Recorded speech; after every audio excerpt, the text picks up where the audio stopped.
Good morning everyone and for the news today. So the first news is जो पहली news है ये थोड़ा कल की न्यूज़ से कनेक्टेड है।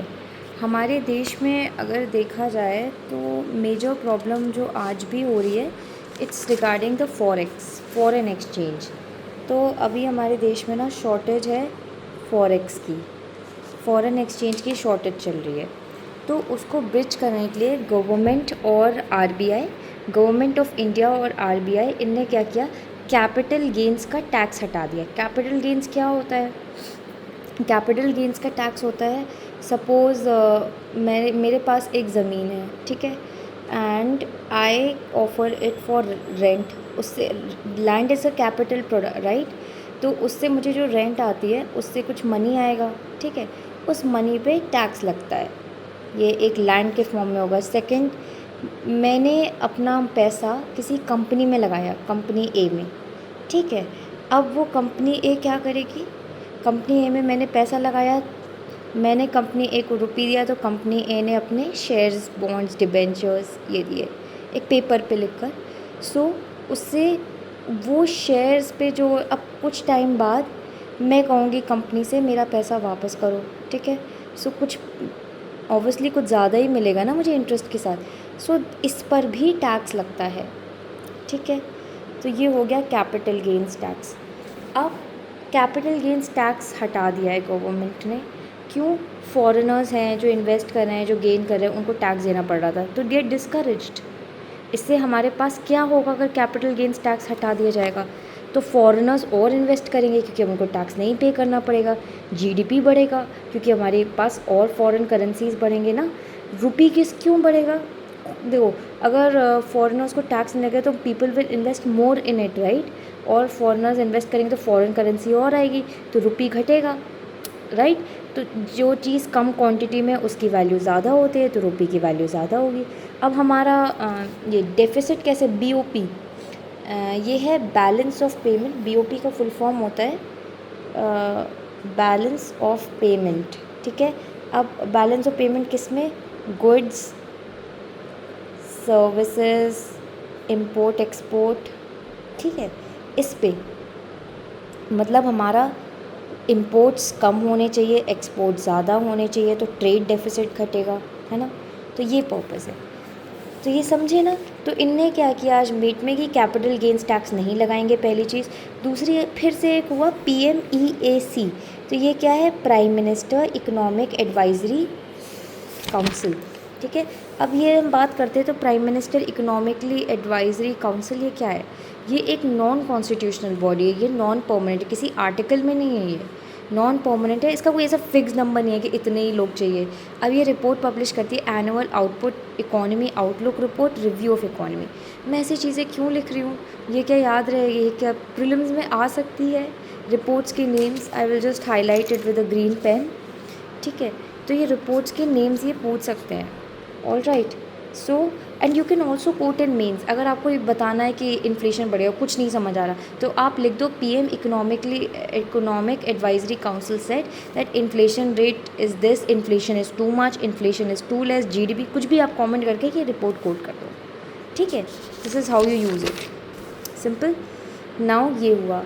अब इसके बाद अब एक और मज़ेदार चीज़ ये हुई, तो इनने इस मीट में क्या डिसाइड किया कि कैपिटल गेंस टैक्स नहीं लगेगा, ठीक है। अब सेकंड चीज़ जो इनने डिसाइड करी, इंक्लूजन, और क्या हुआ कि जो फॉरेन इंस्टीट्यूशनल इन्वेस्टमेंट को बढ़ाना है, इनने ऑफिशियली बोला। अब इससे क्या होगा? जब फॉरेन इंस्टीट्यूशन, जब डॉलर्स बढ़ जाएंगे हमारे देश में, फॉरेन करेंसी बढ़ जाएगी, तो इंडिया को, तो हम उस पैसे से जो हमने लोन्स लिए वो हम पे बैक कर सकते हैं, तो हमें गवर्नमेंट को इंटरेस्ट घट जाएगा, कम पे करना पड़ेगा ना। तो ये सब चीज़ें इसने, ठीक है। अब एक और चीज़ हुई, इंडिया के गवर्नमेंट के bonds Bloomberg aggregate bond index में आ चुके हैं। अब इंडियन गवर्नमेंट बॉन्ड्स क्या हैं?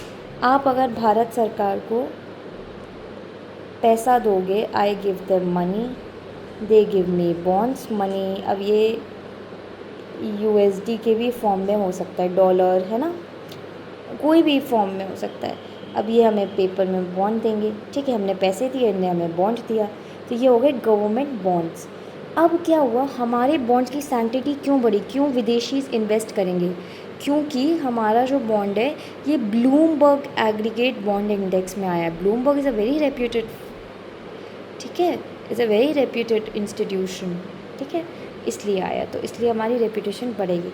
अब फॉरेन इंस्टीट्यूशनल इन्वेस्टमेंट मैं बार बार करी हूँ, ये है क्या यार, तो फॉरेन इंस्टीट्यूशनल इन्वेस्टमेंट देखो ये प्रीलिम्स ओरिएंटेड है, ठीक है, तो फॉरेन इंस्टीट्यूशनल इन्वेस्टमेंट क्या है, इन्वेस्टमेंट्स इन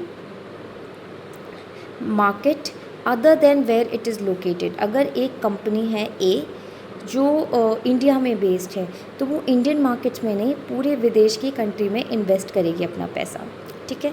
ये कोई इंडिविजुअल नहीं है, इंस्टीट्यूशन है, I have written this word, institution, कोई एक बंदा नहीं कर रहा है, ये एक ग्रुप है, इंस्टीट्यूशन।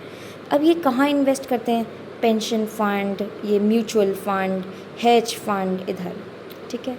शेयर्स डिबेंचर्स के लिए FPI होता है, इसको बोलते हैं फॉरेन पोर्टफोलियो इन्वेस्टमेंट, ये FII इंस्टीट्यूशनल इन्वेस्टमेंट, ठीक है।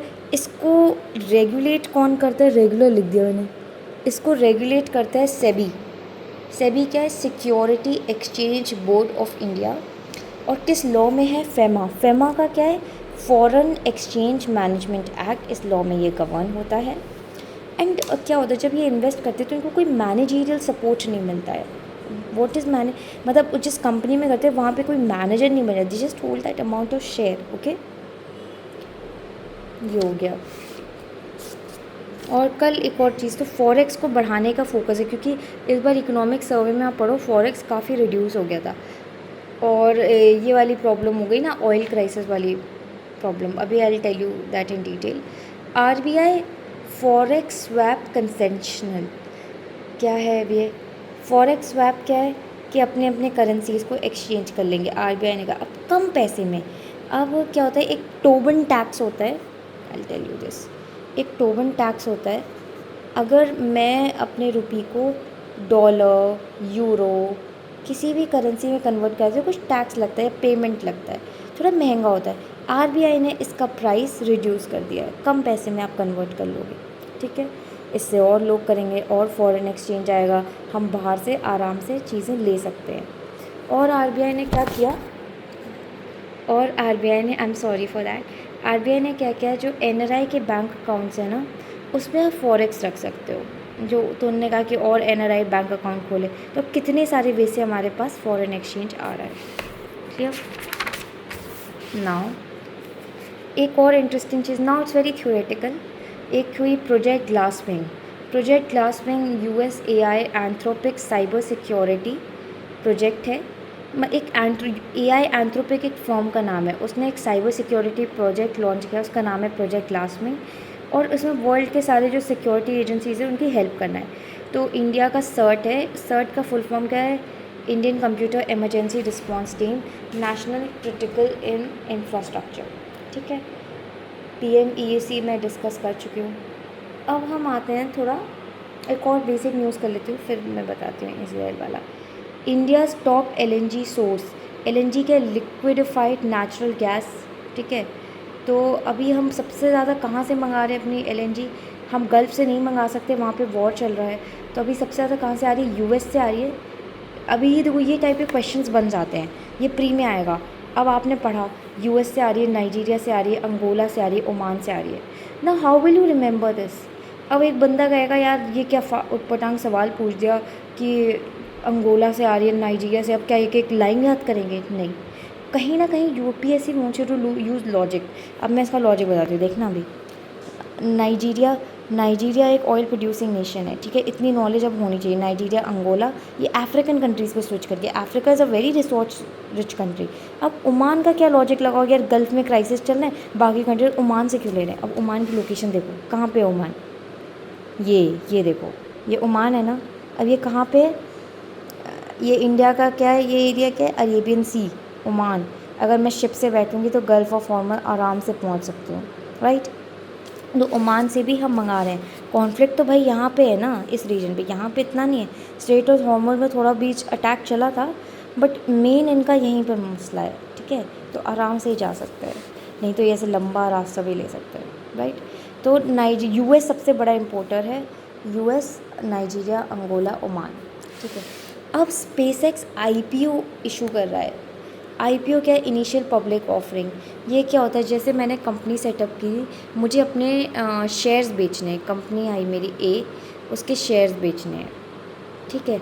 शेयर्स में कैसे बेचूँगी? कंपनी ए के शेयर्स, मतलब मुझे पैसे चाहिए, डॉलर, रुपये, कुछ भी मिले, तो मैंने अपना, लोगों ने मुझे पैसे दिए, मैंने अपना शेयर्स दिए, बॉन्ड्स दिए, डिबेंचर्स दिए, सब शेयर्स के लिए आईपीओ इशू होता है मेनली, ठीक है। तो ऐसे ही स्पेसएक्स जो इलॉन मस्क का स्पेस फॉर्म है, वहाँ पे आईपीओ इशू हुए, अब लोग इन्वेस्ट करेंगे वहाँ पे। तो कहते हैं कि फॉरेन इंस्टीट्यूशनल इन्वेस्ट, रिटेल वालों के लिए काफ़ी थोड़ा मुश्किल रहेगा, राइट। अब एक और न्यूज़ है, government mandate standard packaging sizes for edible oils. Government ने क्या किया, जो एडिबल ऑयल्स हैं, जो बड़े बड़े ऑयल्स हैं, उसके लिए स्टैंडर्ड पैकेजिंग साइजेस रखे, ठीक है। उन्हें रूल बनाया कि क्योंकि हमारे पास जो पाम ऑयल है, ग्राउंड नट ऑयल है, ब्रान ऑयल है, सोयाबीन ऑयल है, कितने सारे ऑयल है, सनफ्लावर ऑयल है, ये सब ऑयल्स है ना, हम जो कर रहे हैं ना, उस पर पैकेजिंग की एक स्टैंडर्ड साइज़ होता है। ये लीगल मेट्रोलॉजी फ्रेमवर्क गवर्न करता है। अब इनने 3 मंथ्स का टाइम दिया है कि 3 महीने में आप फिगर आउट करो, लेकिन सारी स्टैंडर्ड पैकेजिंग होनी चाहिए। लेकिन अगर 200 ml से कम है या माइनर ऑयल्स है, वो एग्जेम्प्टेड है, ठीक है। अब हम आते हैं अपने मेन इंटरेस्टिंग मुद्दे पर। गल्फ़ का वॉर चल रहा है, किसी को कुछ समझ नहीं आ रहा है, ठीक है। अगर कोई रीसेंट तैयारी में, उसको तो समझ आ रहा है क्या ये लड़ाई चलती रहती है। तो अभी इस समय वर्ल्ड में ना 2 जगह लड़ाई चली, एक तो यह रशिया यूक्रेन, वो कभी बंद नहीं होने वाली, दूसरा गल्फ़ का बताते हुए। गल्फ़ का पहले आप लोकेशन समझो, ये है इंडिया। अब कभी कभार पूछ लो हाउ मेनी, ये प्रीलिम्स का फेवरेट क्वेश्चन है, how many countries you have to cross to reach Iran, ठीक है। तो थोड़ा ध्यान से मैप देखो, और अगर ये तो मेरा एक अनप्रोफेशनल मैप है, I also have pasted the professional, please आप प्रोफेशनल मैप रेफ़र करो इसको देखने के लिए, ठीक है। ये है India, India, Pakistan, India, what is this, ये देखो आप, ये इंडिया है, ये पाकिस्तान है, इधर जाओगे अफ़गानिस्तान, फिर आओगे ईरान, अब ईरान के बाद चिपका है इराक़, ठीक है। ऊपर टर्की है, देखो यू कैंट अंडरस्टैंड ऐसे करके ना, टर्की है, ईरान, इराक़। अब भी आ जाते हैं, फिर देखो ये पूरा सऊदी अरेबिया, सऊदी अरेबिया के नीचे येमेन, ये है ओमान, ये है यूएई, ये है कतर, ठीक है। ओमान देख रहे हो ना, मैंने बोला था ना अरेबियन सी से फेस कर रहा है, Persian gulf, straight of Hormuz, ये। अब इधर आई येमेन, अब इस साइड देखो, ये तो अफ्रीका शुरू हो गया, इजिप्ट, सूडान, ठीक है। ये अब ये देखो, इधर रेड सी है और गल्फ़ ऑफ एडन। इस स्ट्रेट को, स्ट्रेट क्या है? एक बॉडी, एक वाटर बॉडी जो 2 वाटर बॉडी को कनेक्ट करती है, तो स्ट्रेट ऑफ बाब एल मंदा। अब इधर क्या है? Straight of Hormuz. Straight of Hormuz is very busy port line and very important, बहुत इंपॉर्टेंट है, लोकेशन जानना इसकी। अब बाकी कंट्रीज़ क्या है? इराक़ पढ़ लिया था, इधर से आया सीरिया, उसके नीचे जॉर्डन। अब इसराइल कहाँ है? द हेड ऑफ वॉर, ये इसराइल है। अब कॉन्फ्लिक्ट कहाँ चल रहा है? यूएस, ये ईरान और यूएस में चल रहा है। अब हम बात करते हैं, यूएस ने ईरान को अटैक किया, ठीक है, ईरान को अटैक किया। ये मेनली ऑयल के लिए ही वॉर चला। Iran is a oil rich country. Iran को पूरा देखो ना, पिछली बार खेमेनी मरा थे and US launch the attack, right. और इसराइल कहाँ पे अटैक कर रहा है? इसराइल अटैक कर रहा है इधर, व्हाट डू वी से, इसराइल इज़ अटैकिंग पैलेस्टीन, वो अपने रीजन पे ही अटैक कर रही है। जो साउथ पार्ट है ना, वेस्ट बैंक, गाज़ा, यहाँ पे इसराइल की चल रही है। यूएस सपोर्ट इसराइल का, ये 2 वॉर चल रहा है। कौन से चल रहे हैं? इसराइल का अपना गाज़ा वाला, और यूएस ने ईरान को अटैक कर दिया। क्यों? ईरान एक मुस्लिम मेजॉरिटी देश है, और इसराइल जिससे लड़ रहा है, इसराइल एक जूइश कंट्री है, और ये जो पैलेस्टीनियंस है ये मुस्लिम्स हैं। तो इस ईरान का जो लीडर था आयतुल्ला खमेनी, ही वो सपोर्टिंग मुस्लिम्स इन पैलेस्टीन। तो इसराइल को इससे चिढ़ थी, तो यूएस इसराइल मिलकर ईरान से लड़ने। और यूएस का 2 वेस्टेड इंटरेस्ट है। US doesn't give a damn about religion, US cares about Iran का जो ऑयल है वो एक्सट्रैक्ट करना है ईरान की गवर्नमेंट को ख़त्म करके। अब यूएस ने अटैक लॉन्च किया ईरान के स्ट्राइक्स पे Gulf region. US attacks Iran because Iran attacks Gulf region state of Hormuz where US attacked, ठीक है।